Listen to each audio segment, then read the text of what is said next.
Well, hello there, YouTube. Welcome back. Today's a brief orchard update on something that just went on in the last couple of days. So finally got around to prepping for spring in the orchard. That included raking away all the dead leaves and detritus from the previous year's growth, weed whacking around the plants, and finally installing some plastic collars to prevent girdling. Even though the trees were caged, which prevents the deer from eating the trees, I did lose a couple this last winter, about 4 trees in total, to some sort of rodent girdling. I don't know if it was a mouse or a vole, perhaps a rabbit, I don't know. But I did lose 4. Incidentally, they were mostly in this block right here. There's 4 that are dead. 1 or 2 were actually dead from before. So I lost 4 right here, which is very unfortunate. I've got a little patch of funeral property in the orchard where I had to pull out the expired trees. And then down here I have one that's effectively fully dead, that a replacement's coming on Tuesday, that had died last year of unrelated causes, and one that's girdled but may or may not live, that I might buy a replacement for. So in total, I think right now in the apple orchard, I'm down about 5 or 6 trees out of the 60 something that are here. This is just showing kind of a bit about what it looks like. You can see the exterior cage to prevent deer rubbing and eating of the leaves, and of course the white corrugated tubing on the inside is to prevent rodent damage at the bottom. So that's it. Quick update on the berry beds. So I did some transplanting earlier in the spring for the most part, and each type of fruit is now in its own bed. For some reason I could only find 5 of this particular fruit, so I need to clone that or air layer it to get the 6th plant, unfortunately. This is the original bed they were all in for a nursery situation. There's these 6 remaining. Hard to make out on video, I'm sure, but there's 6 plants in a row that are the same variety. 2 randoms that don't seem to match anything else. And then 4 or 5 trees that were planted right here as little tiny baby trees. Those are mulberries. So I have to move the mulberries out to someplace this year. But as you can see, the other beds are now established with unique singular varieties spaced out appropriately for healthy growth and hopefully the remainder of their lives, which should be a long time for these berries.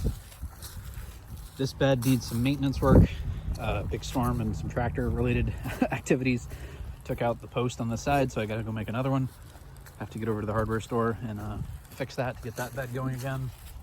A little nervous about these 6, which haven't broken dormancy yet, but I am optimistic that they will.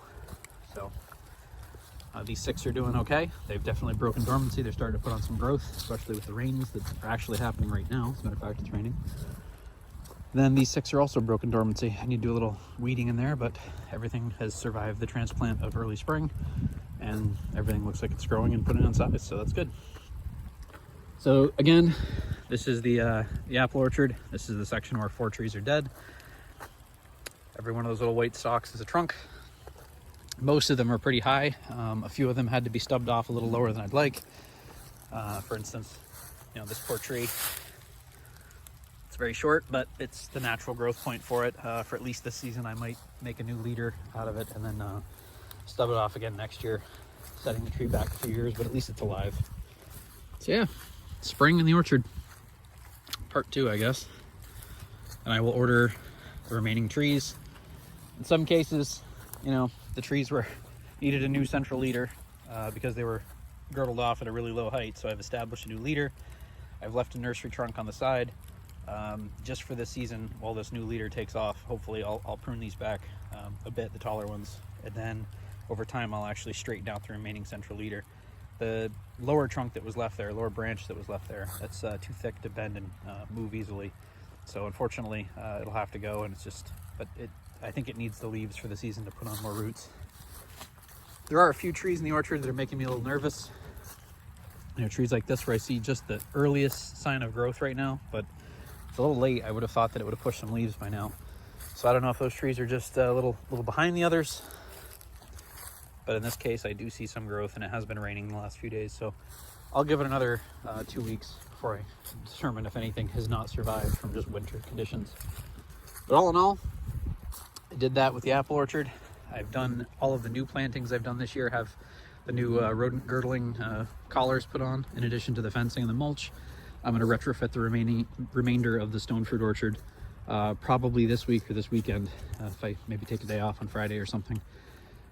just to get that settled, because obviously now if there were animals eating the trunks here, there's a lot more pressure on the remaining trees that are not protected because so many of them are protected. So it leads me to believe I should probably get on that pretty quick. So yeah, by this time next week, hopefully I'll have the entire orchard protected the best that I can for the season.